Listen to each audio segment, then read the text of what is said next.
Good morning and welcome to Hearns Hobbies in the studio. I'm TFG or Tony Gray, whatever you want to call. Today, very special build, a Tamiya Hornet Evo. If you watched the unboxing previously, Brett and I did that a couple of hours ago live, or if you haven't seen it live, possibly you'll have watched it to get an idea of what this kit's about.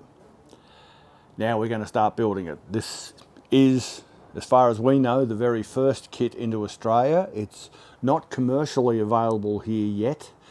They're, as they say, on the boat, but they won't get here until late December and they won't be shipped out to the shops until January.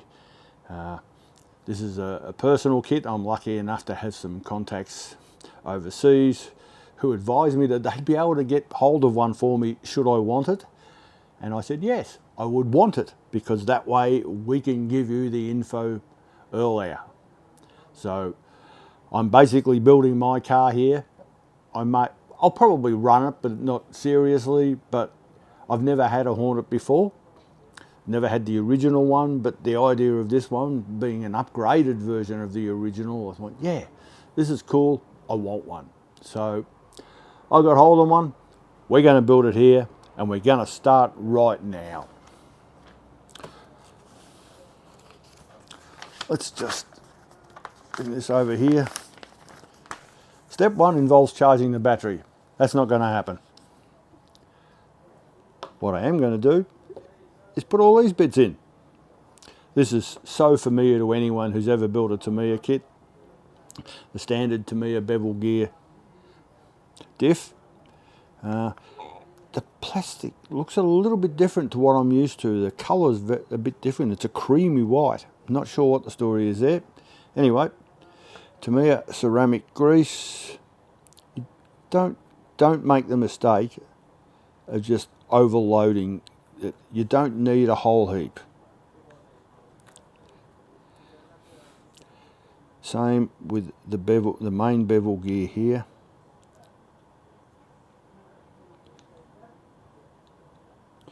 I've just put a few spots in various places. Yeah.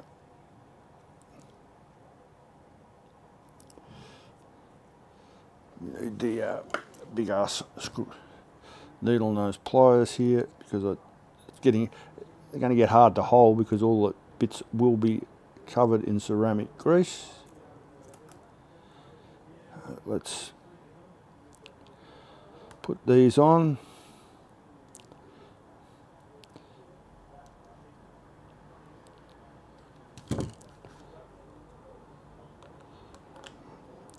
This is always tricky to get these on,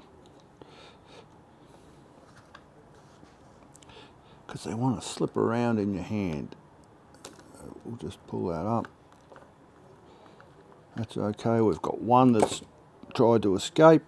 You're going to end up with grease all over your fingers. Just live with that. All right, that's good. That's sitting in there.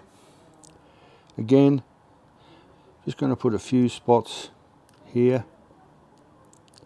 You don't need a whole lot. Same on this outer gear.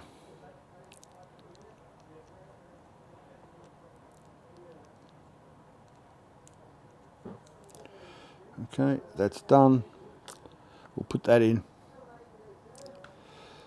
That's all good, and don't forget a little bit on the outside, because this rubs against the outer gear case. Got it all.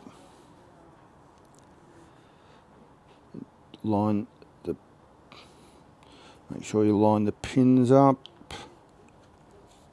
That's good. Now we screw it together. Now, I've mentioned this in previous videos.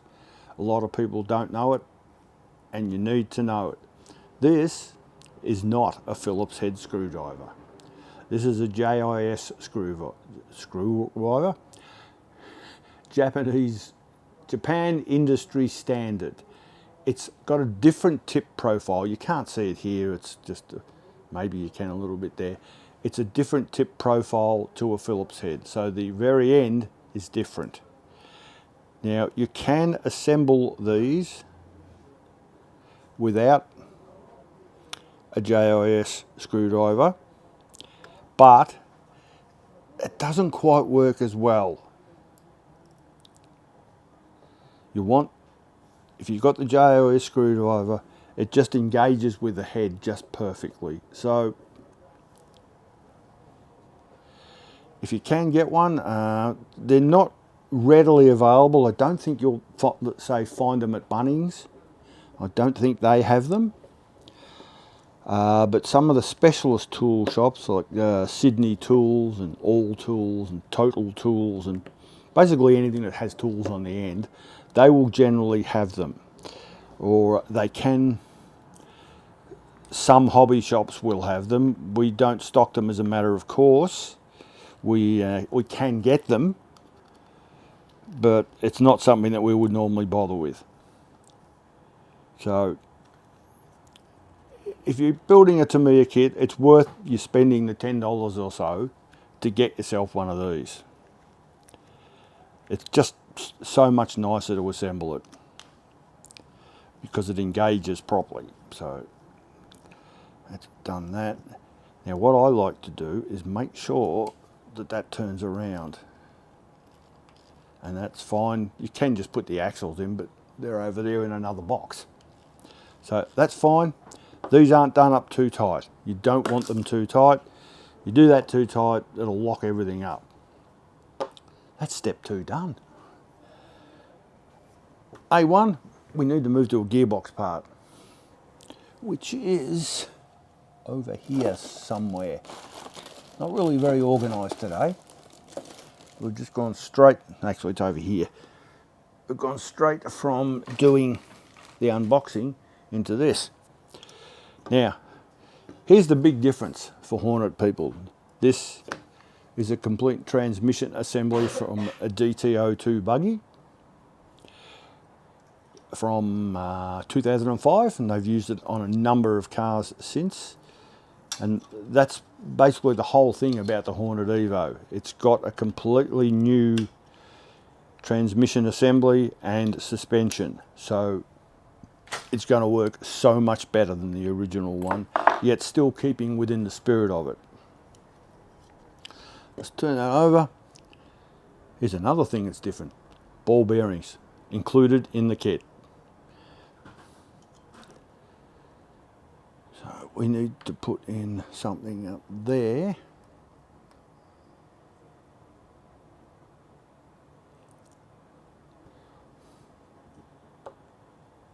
That's not the right one.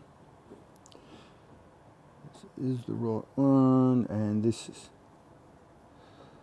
ball bearing. We need 2 MA21s.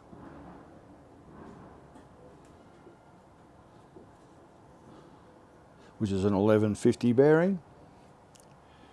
Now, because we unboxed this kit earlier, there's bits all over the place. You're going to have to forgive me when I go ferreting around for parts.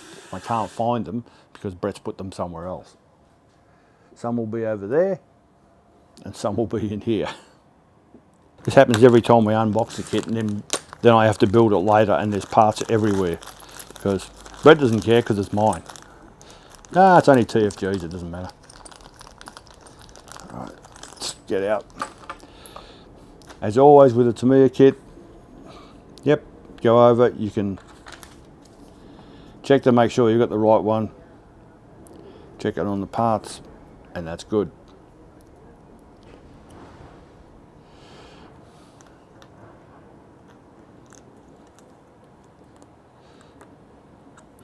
Just push that down.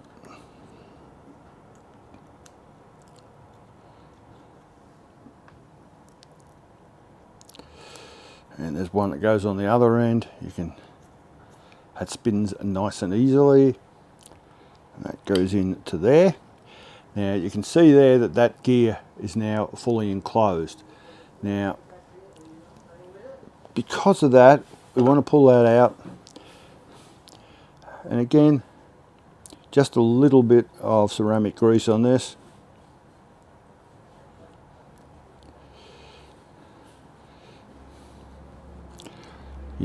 don't have to use a ceramic grease. Some people just use a squirt of silicone spray.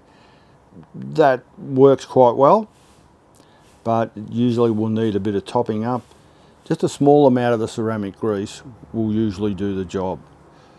I mean, I wouldn't do this on a race car, but this is just a fun car, so it's all right. I've put that in there, spin that round, that's okay. So that's this step here done. We've got the two bearings, the counter gear, and the shaft.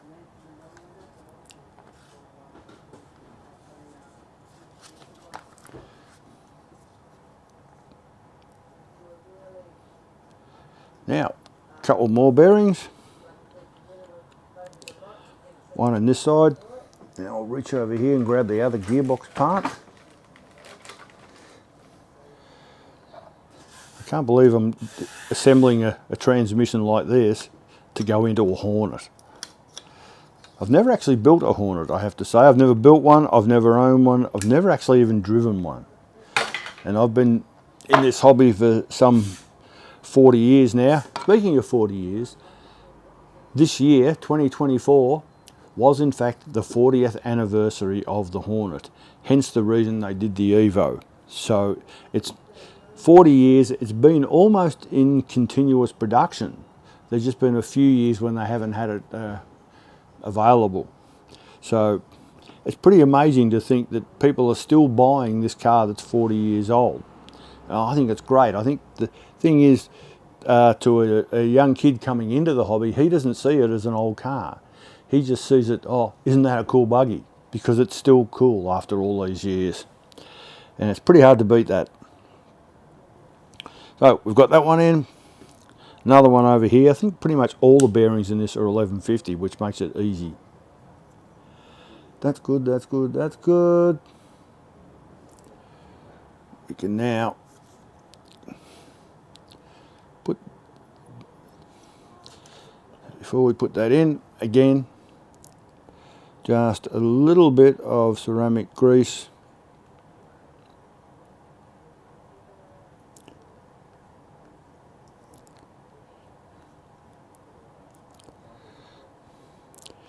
Now, some of you may have heard Brett saying during the unboxing video that we would be building this together. Unfortunately, we're a bit down on staff today, so he's out in the shop scaring customers away while I do this. Hopefully he'll be able to pop in and out at various times during the build just to provide his useless advice. Let's put this together. Bang. MA7 3x10s, the ubiquitous Tamiya screw used in, I don't know how many Tamiya cars, so many of them.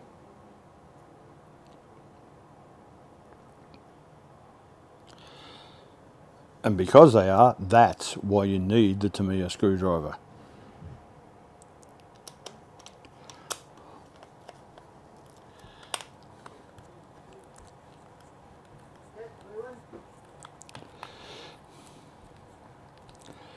Again, resist the temptation to screw this up as tight as anything. It doesn't need that. You just need it to the point where you feel that, okay, that's just about bottomed out, and that's all. Because if you do it up too tight, there's always a risk that something might bind. And it's not designed for that anyway, so let's get it. A bit more light in here would be helpful. There we go. In fact, you'll see me screw this up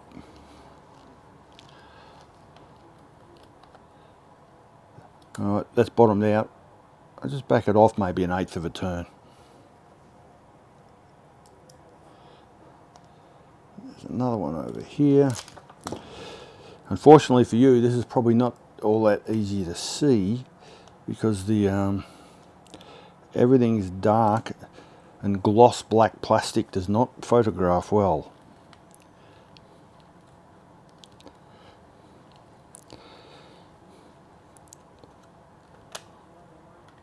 Alright, that's pretty good.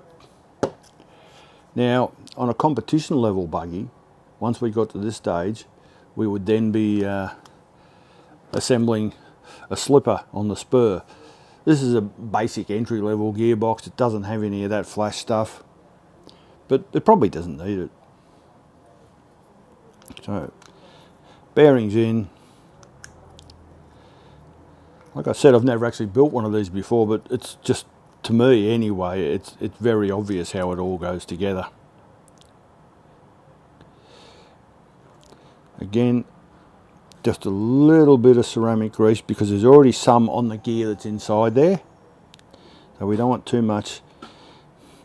So many people just, oh no, more is better. Well, no, it's not. You just don't need that much. Okay, this can now go in there.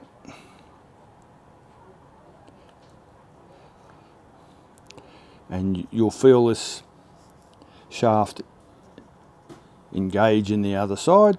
So that's done, that's pretty easy. Now we move on to the motor. Every Tamiya kit in existence has got one of these little paper gaskets, and so many people leave it off. Yeah, don't. What this does is stop bits of crap coming from in here going into the inside of the motor, and vice versa. So put it on, it takes 2 seconds and it works all right. So we've got that. Now this is we need a couple of little 3x6 screws. That'll be these ones. Now you'll need to note that it's marked here 17, 19. So you've got two choices of pinions. It comes with a 19. I think, let me check. No, it comes with a 17. It comes with a 17. These are made of cheese, pretty much. They don't last all that well. It helps if you put a little bit of grease on them. They'll keep them going a bit longer. But they're lightweight aluminium and they're sort of vaguely okay. You need to almost consider these as a consumable. On my Tamiya cars, I replace these with hardened aluminium ones, but make sure they're an AV pitch, which is I suppose a metric version of 48 pitch. You've got to have the right pitch. You try and put a 48 pitch pinion in here and it's going to make a horrible noise.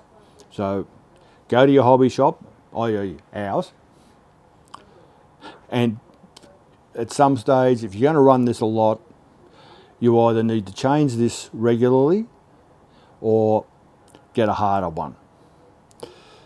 I put this in here and I need to engage with these holes. Put that on, you can just see. Yeah, I knew that was going to happen. Unfortunately, this screwdriver is not magnetised, so things tend to fall off it. There we go.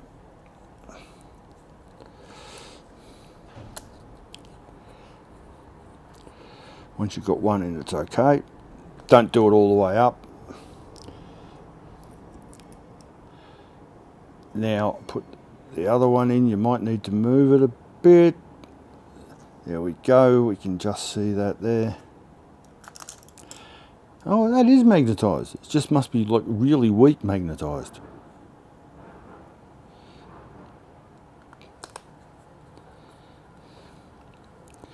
Okay, now we do this up. Now that we've got it there, we can tighten them up. I will probably go back later and put a wash. Oh, actually can't put a wash on it either because they're sunk in. Okay, so that means we'll just leave it like that. We need to put a tiny little grub screw. There it is. And I need a 1.5 9 steps hex wrench.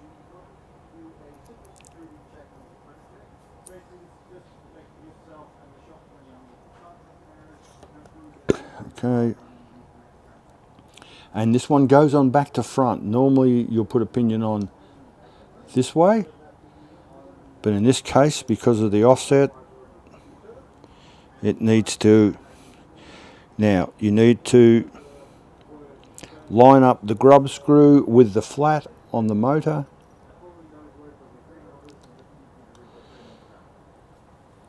And crank on this a bit. You don't want that to come loose. That comes loose, bad things happen.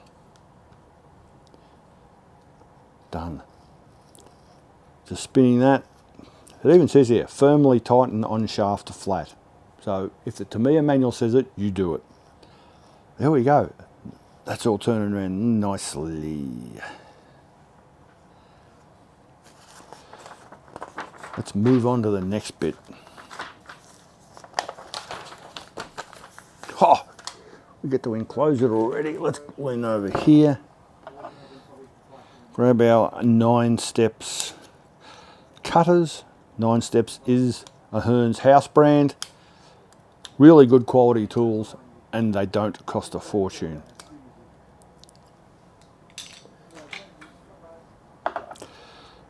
Now, this goes on like this. It's just a straight fit. I could consider at some later stage maybe putting a thin foam seal or something around here just to stop dirt and crap getting in. I'm not going to do it for now, but it's something worth considering for later.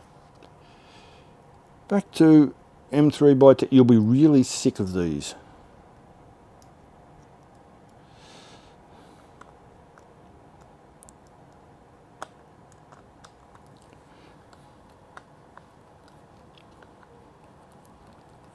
Right, don't put it in all the way, just partially until you've got all 3 in there. M3x10 again, 3 of these.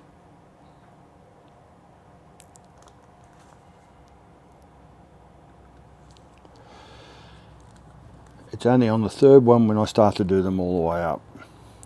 Again, don't crank down on them too much. You'll see how I'm supporting the transmission with my other hand.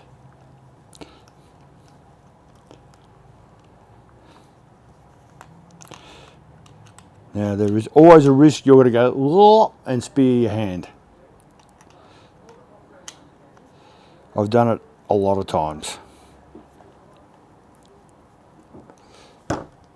Done. There is your transmission done. That's ready to go. Now on the old Hornet, that was a whole rear axle with everything inside the back. It was just absolute simplicity. This car has fully independent rear suspension, so it's very, very different. We'll turn this over now and get started on. It just shows what a professional outfit we are here. I probably should have gone through all this before I started the video, but it doesn't matter. The matte finish on these indicates to me that they might be carbon infused arms. That's generally the indication. I can't guarantee it, but they're certainly a bit stiffer than the normal flexi arms.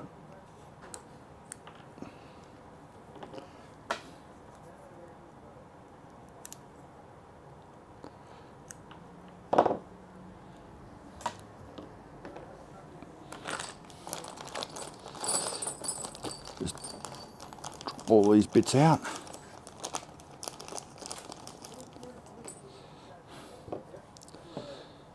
Okay, now let's take the time to make sure I've got it right. Yep. That's all good. Now, we finally get to use the ubiquitous, do you like that word, ubiquitous? Tamiya box wrench. I wonder how many, I reckon they would probably make 100,000 of these a day, let alone how many, no, not millions, billions they must have produced over the years. This is the MA16 ball connector. I haven't looked ahead, but I'm guessing this is for the lower mount on the shock.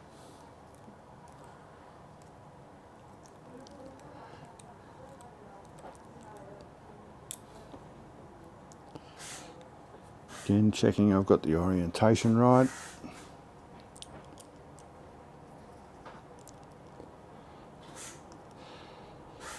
So far this has been quite an enjoyable build. It's relatively simple, and I'd suggest even for a relative beginner this one wouldn't be difficult. Which, that's what Hornets are about. Okay, now we need another... Hello? Oh no. Have you done the... Oh, Look at that, I've got a gearbox. already? Already.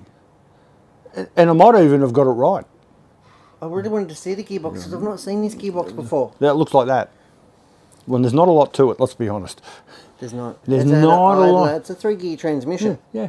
It's a So big it's chunky one, isn't it? it's a big chunky one. And see how wide the gears were. They're massive. They're not going to break in a hurry. They're going to last for ages, aren't they? This is a fine thing. I'm wondering how well it's going to photograph because they're all black shiny things. It's pretty hard to do. But I'm doing and the gear mesh. How'd you go with the gear mesh? The gear mesh was easy because it's Mark 17 and 19. Comes with a 17 tooth, doesn't it? It comes with the 17 tooth. 17 tooth tinion. Look, and how's my jizz? This is a fine thing I have mentioned several times. Have you? You've got to have a jizz driver. Good. Once you do it, you just don't go back. Yeah. And this is even a Tamiya proprietary. This is genuine one, or genuine as we sometimes say. Genuine. Yeah, Right. genuine. So this is a fine thing. We're cruising along. You're a beautiful man. Yeah. Keep at it. Well, I'm going to keep at it, and Yeah? you know, the people will be happy because Half an hour, we've only got a box done. It's yeah, bloody I'm amazing, okay with no? that. I'm okay with that. That's pretty good. That's going to be the hardest part of the build. I know. We'll take it to the 1 And hour putting mark. the turnbuckles together. Oh, I get to do a turnbuckle in a minute. Take care, Tony. 3x15s. That'll be these ones here. Now you can't see it, but there's a little mark that says AG. What that is this AG thread lock, or as we like to call it, Tamiya strawberry jam, because that's what it looks like. I recommend you don't try and taste it. I'm not saying that I have, but some people might have. So just take my word on that, all right? So we'll put this through the appropriate hole. I'm going to use this to put just a little bit of the strawberry jam on there.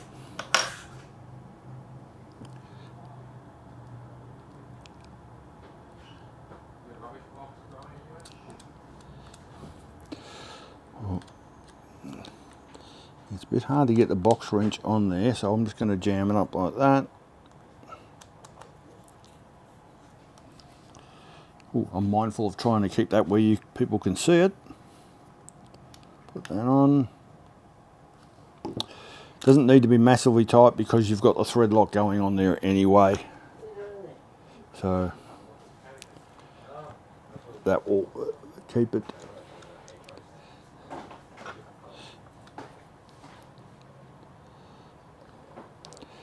Again, a little bit. It's got a really unique smell, that Tamiya thread lock, and it's not strawberry jam smell either.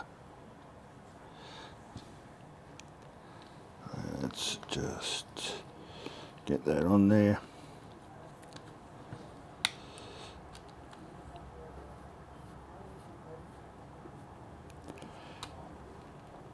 Actually, I was able to do that tighten up without even using the box wrench. Goes there. Those particular ones that I just put on there will be the inner mounts for the upper links, which are adjustable on the Hornet. Hard to believe. I'm saying adjustable upper links on a Hornet. Right, this goes in here, Anyone who has built a Tamiya car before will be familiar with these. There's just a little bit of thread up there. These are great. I wish every car had these. No messing about with other things, other fasteners on the other end. It just all happens up here.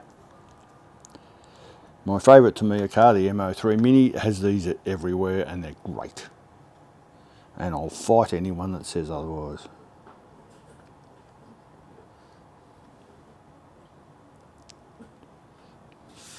Now, what would have been good would have been for me not to just grab one out of the lot that I dumped in the thing without looking, which is what I did. And as a consequence, I've grabbed the short one, which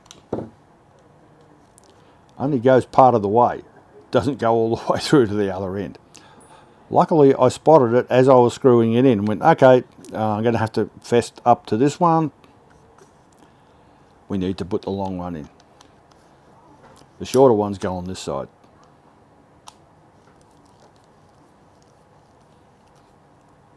There we go.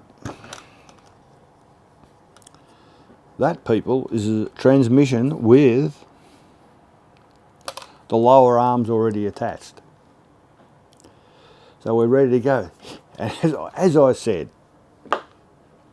something you thought you'd never see on a Hornet, adjustable upper lengths. So you can adjust the camber on the rear of it.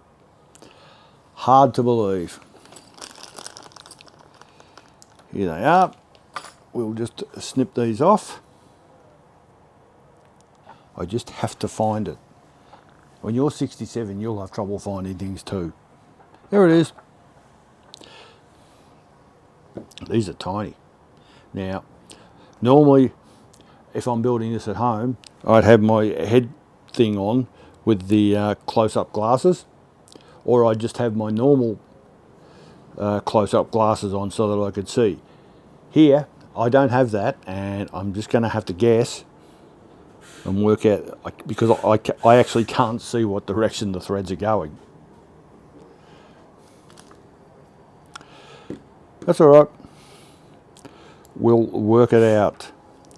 Hold that in the needle nose pliers.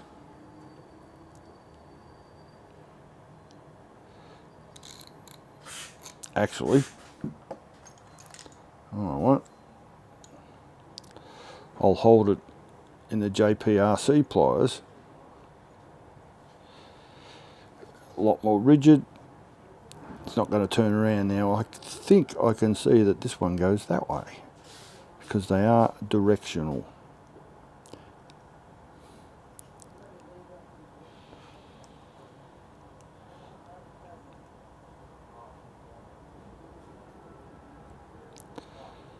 Okay, that's going on, but it's not easy to hold.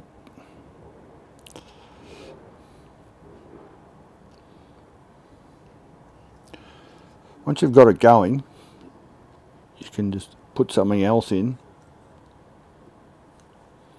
to help you turn it. This is the outer hinge pin.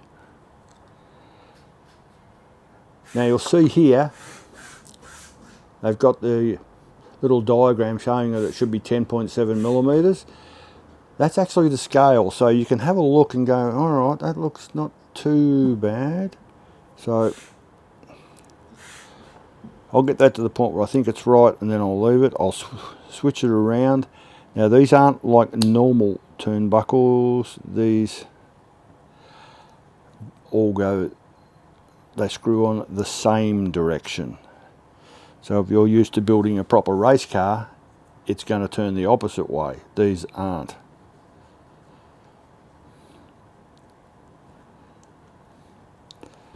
It's just a little bit difficult to get them started. I'm going to move up there. That's better. No, it's not. This is probably good for people who get this wrong themselves and go, oh, I thought they're going, oh, it's not just me, it's everyone. Yeah. At home, I'd probably use a reamer just to open up the end of the hole a little bit just to help get it started. And there's a multitude of other ways too. This is still not going on. There we go. It wasn't going on because I switched the thing around and I was turning it the wrong way.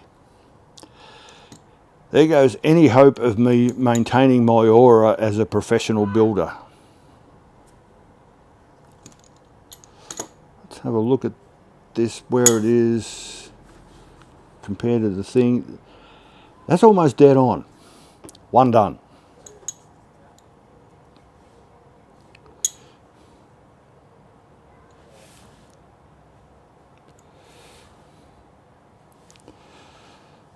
I say this in nearly every video I get yourself a pair of these pliers.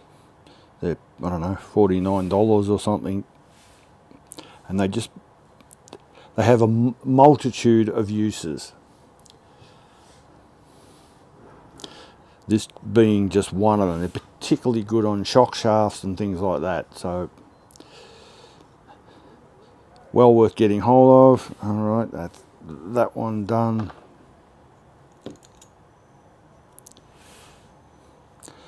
You don't need to get these perfect. You can always adjust them later.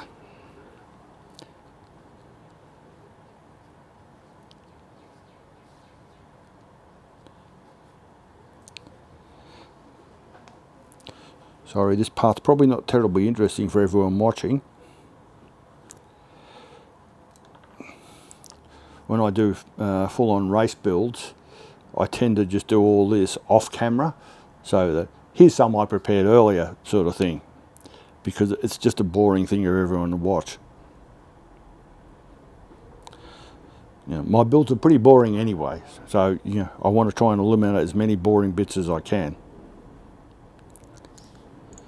How's that looking? That needs quite a bit more yet.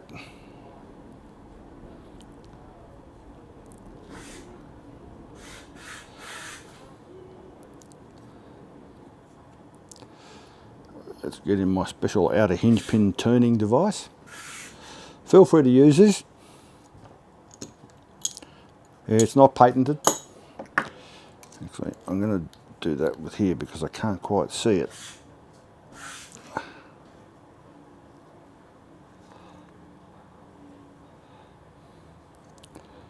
Bit more, bit more, bit more. That's probably enough. We've got a couple of those now. And they go in. They snap in on the top here.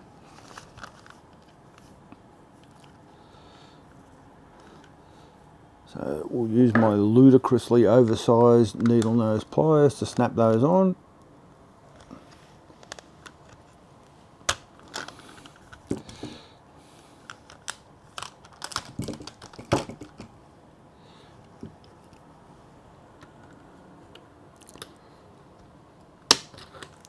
Done.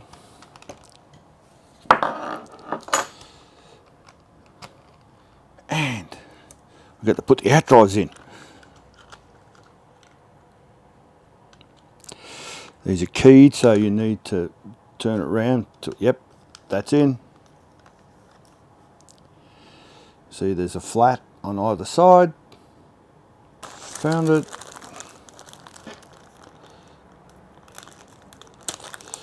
Let's use the knife that's still got a bit of strawberry jam left on it.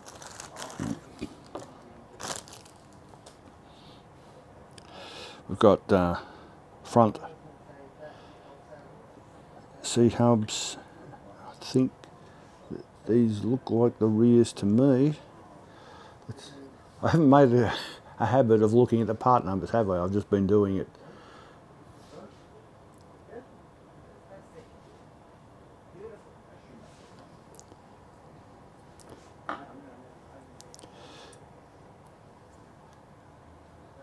B parts B2, and that is correct. That one and that one. Now, right and left, I don't know whether these are handed. I'm just trying to look to see, because quite often there'll be some toe-in already incorporated into the mounting, but sometimes it's on the upright, sometimes it's actually built in down here, sometimes it's built in there. Now, these look to me to be identical, and it doesn't indicate anywhere where it says whether they're right or left. They just are. So just have a close look. Can't see anything, and it doesn't indicate that it is. That's a B2, and the partner B2, I'll bring that down here so you can actually see what I'm pointing at. B2, B2, so they're the same. So we need a couple of M3 by 12s. Push that through there. Let's get some strawberry jam.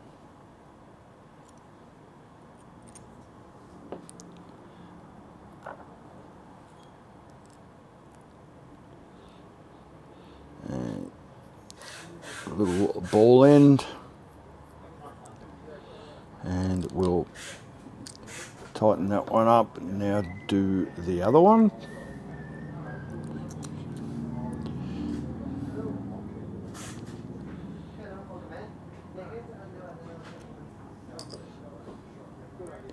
And another ball end, which of course you can never find when you're there. It is. I'm going to use the "I'm old" excuse again. There we go. I've got that done. Let's get a couple of bearings and a couple of, man, these are like really long stub axles.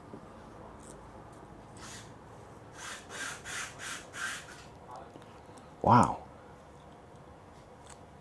I've never seen any that long. Look at them. Normally they're like this long. I suppose maybe that's just what makes it a Hornet. Alright, that all fits in nicely.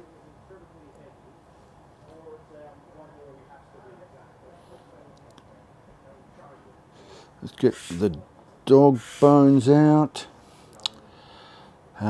Now, it advises you here to put ceramic grease on. I'm not going to put ceramic grease on there for now. I prefer a thicker grease. Tamiya make one called AW grease, which is anti-wear, and I think that's a better one to put in here. So for the moment, I'm just going to leave that dry, and I'll go back and finish that later.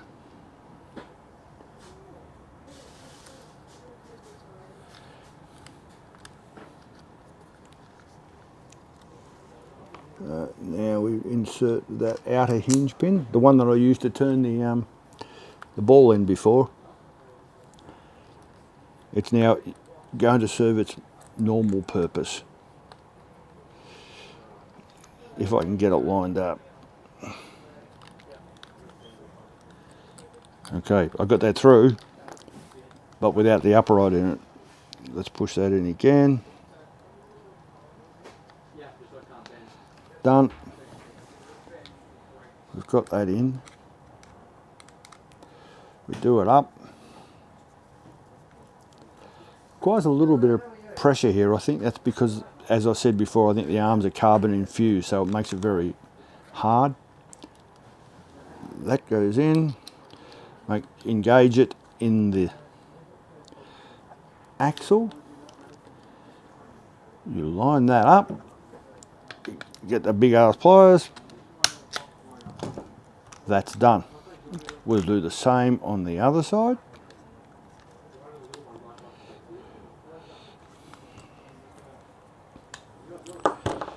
Turn that around.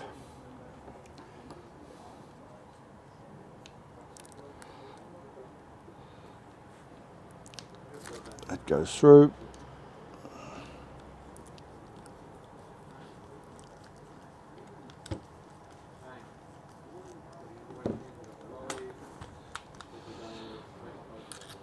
Of course, that fell out. Dog bone in.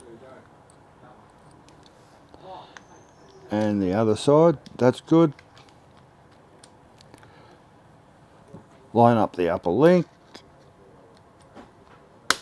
And bang.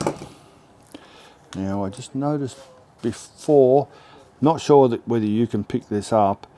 We've got the center line here of the gearbox, and you'll notice, you might be able to tell, I'm not sure, that the rear axle relative to the center line is actually pointing slightly forward.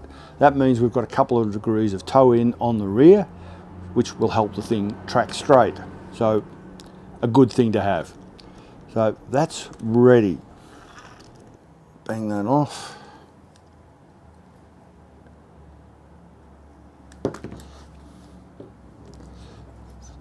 So this is a whole new parts tree, I think. I'm not sure if it's used on anything else, any other Tamiya kit. It may be. So they're off. See, this is where DTO2 becomes Hornet. So we'll start with the big one first. This is a big, complicated moulding. You want to make sure you've got this one right. That's correct, that's correct. Do a trial fit. That looks right to me. And these are, what a surprise, M3x10.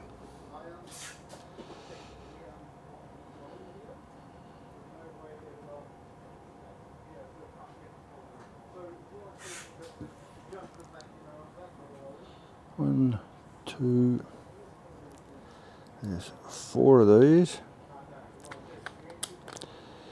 Go there is to push them right through the bulkhead so you can see them sticking out. That helps you line it up. Once you've got the top 2 lined up, then the bottom 2 will already be in the right place.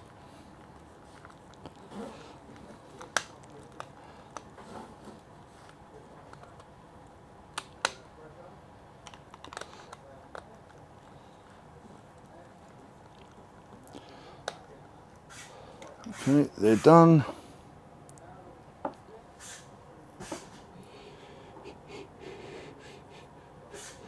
Get some more M3x10s. Another one up here. And put them in.